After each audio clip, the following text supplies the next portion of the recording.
国有常而 Existem alguns princípios fixos para administrar um país, entre os quais beneficiar o povo é o mais fundamental. O pensamento sobre desenvolvimento centrado no povo não é um conceito abstrato nem abstruso. Não devemos limitar-nos apenas a falar disso ou pensar nisso, mas devemos praticar esse conceito em todas as áreas do desenvolvimento socioeconômico. Devemos manter com firmeza a posição protagonista do povo e atender à sua expectativa por uma vida melhor, de modo a realizar, salvaguardar e desenvolver bem os interesses fundamentais do povo no sentido mais amplo possível.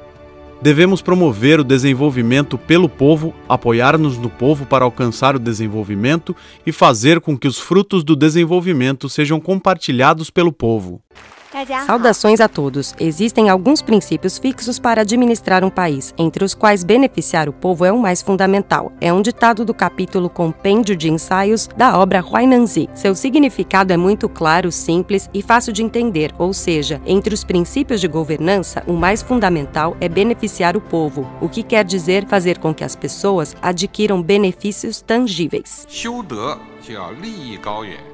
Para cultivar a moral, devemos ter ideais elevados e, ao mesmo tempo, com os pés no chão. Devemos ter a aspiração de contribuir com a pátria e servir o povo. Essa é a grande moral. Somente uma pessoa de grande moral é capaz de obter grandes realizações. Ao mesmo tempo, devemos começar fazendo bem pequenas coisas e respeitando bem as pequenas normas. Deve-se aprender com o certo e corrigir o errado. Devemos cultivar bem tanto a moral pública como a pessoal. Você tem que aprender a trabalhar e a economizar.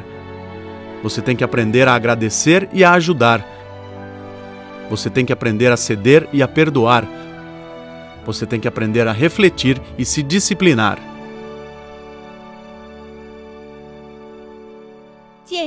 Deve-se aprender com o certo e corrigir o errado. Vem do I Ching. É uma adaptação do número 42 dos 64 hexagramas. O texto original é: homens de virtude aprendem com pessoas boas e corrigem os próprios erros. Fala sobre como cultivar as boas maneiras de uma pessoa. Em outras palavras, como podemos nos tornar cidadãos melhores? Bem, quando você percebe um aspecto em si mesmo que não é tão bom quanto os outros, quando você percebe algo em que as outras pessoas são melhores, você tem que aprender com elas e se aproximar do bem. Isso, aprender com pessoas boas. Quando você percebe que cometeu algum erro ou possui alguma deficiência, o que você faz? Você tem que corrigir os erros, não dá para negar. Deve-se aprender com o certo e corrigir o errado. Somente assim pode-se avançar constantemente, tornar-se um homem de virtude e, nas palavras de hoje, tornar-se um cidadão qualificado. A água pode suportar um barco, mas também pode virá-lo. Trata-se de uma verdade que devemos ter sempre em mente e nunca devemos esquecer. O povo é o céu acima de nós e a terra que nos sustenta. Se nos esquecermos do povo e nos desvincularmos dele, perderemos o seu apoio e não conseguiremos fazer nada, como se fôssemos uma água sem fonte e uma árvore sem raízes.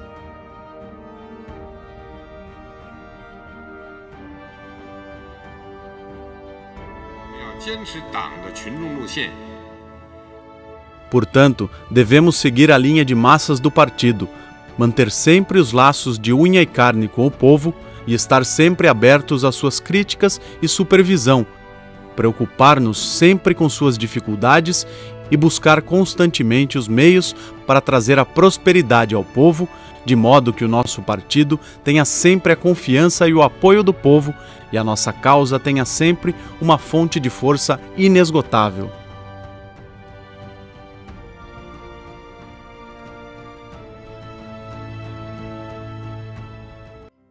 A água pode suportar um barco, mas também pode virá-lo. Tem sua origem no capítulo Regras de Governança da obra Xunzi. Seu texto original é: o governador é o barco, as massas são a água.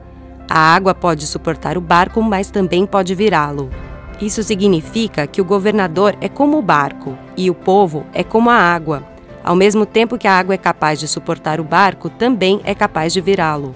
Esse dito de Xunzi reflete seu pensamento orientado ao povo, ou seja, o povo é o mais importante. O povo é a base da governança de um país.